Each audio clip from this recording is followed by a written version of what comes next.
think it's very important that the FAR has a general relationship with the league office for many reasons. First and foremost, making sure that they're attentive to the academic requirements of our student athletes and our academic requirements on our institutional campuses as well. It's also important to make sure that you have that bridge not only to the conference office, but to the board of directors as we look forward to making decisions based upon scheduling and other items related to conference business. FARs should know a fair bit about conference rules. Probably primarily the biggest area would be with eligibility and other questions that they may get on their own campus related to academic requirements. Obviously, there are questions related to scheduling and other things that they may be involved with throughout the year. It depends on the league, really. In some cases, conferences actually have FARs that are involved in the governance. They're casting votes.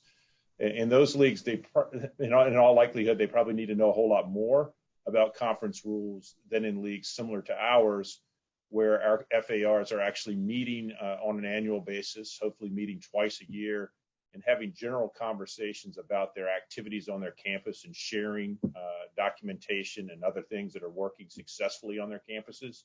But they're not as involved in the governance of our league on a day-to-day basis. I think it all really depends on the fact of how you're structured within your conference and how much the conference actually relies on the FARs related to governance knowledge and rules. The FAR actually going back to campus and relaying information is vitally important because they're that conduit to the faculty. And oftentimes, at least in our situation, I know that our conference FARs are meeting on a regular basis and are talking about that relationship between their role within the athletic department and working with the athletic department and also serving as the liaison to faculty. So I think it's vitally important as FARs gain knowledge if it's conference rules, if it's NCAA changes that are going on, they're actually serving as that mechanism to go back to the faculty to talk about what's going on within the athletic department, but also talking about the success stories that are involved in athletics as well.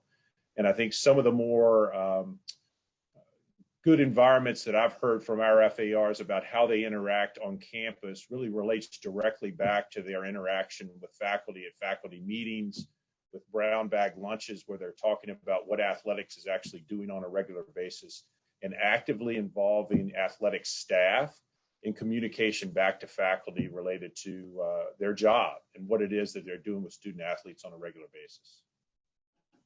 The FAR should be involved in conference scheduling to a degree. And again, that depends on the conference's role of the FAR and their governance structure.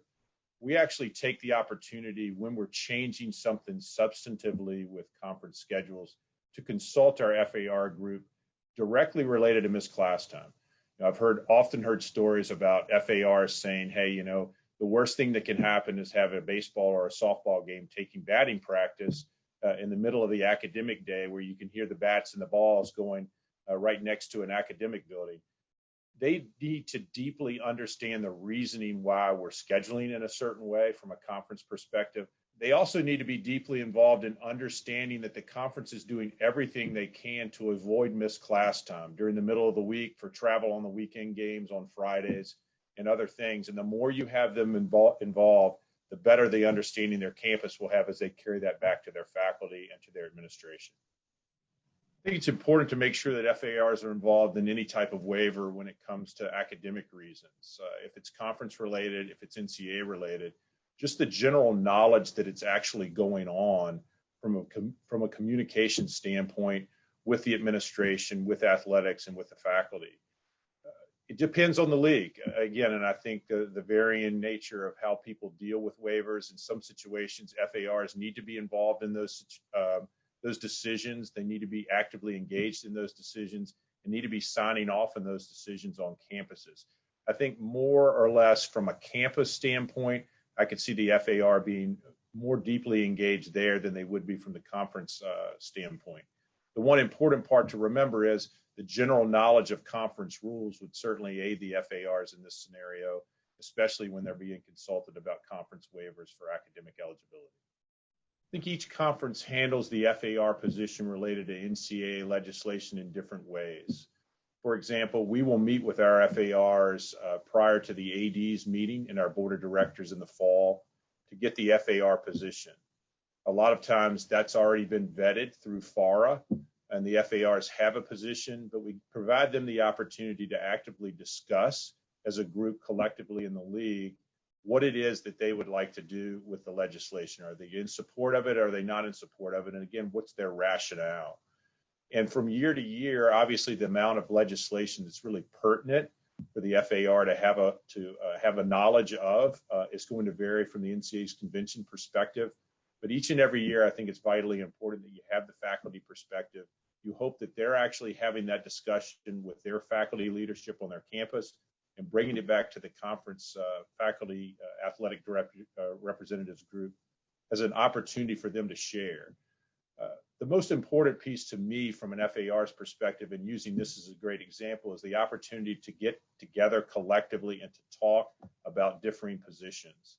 And I found that more often than not, that's the most valuable time that the FARs have together, is when they're actually sharing and talking about what's going on in their campus, things that they have, changes that they may be having or taking on making on their campuses, as well as adjusting and learning from others as things that they can implement on their campus to be more successful. FARs probably should be involved in every conference decision related to academic honors. Nobody's more intimately involved in the scholarship conversations and postgraduate honors or scholarship applications than the FARs. So there's a high degree of knowledge, certainly, of what the student athletes have done and accomplished, not only on the field, but also, most importantly, in the classroom with many of those honors.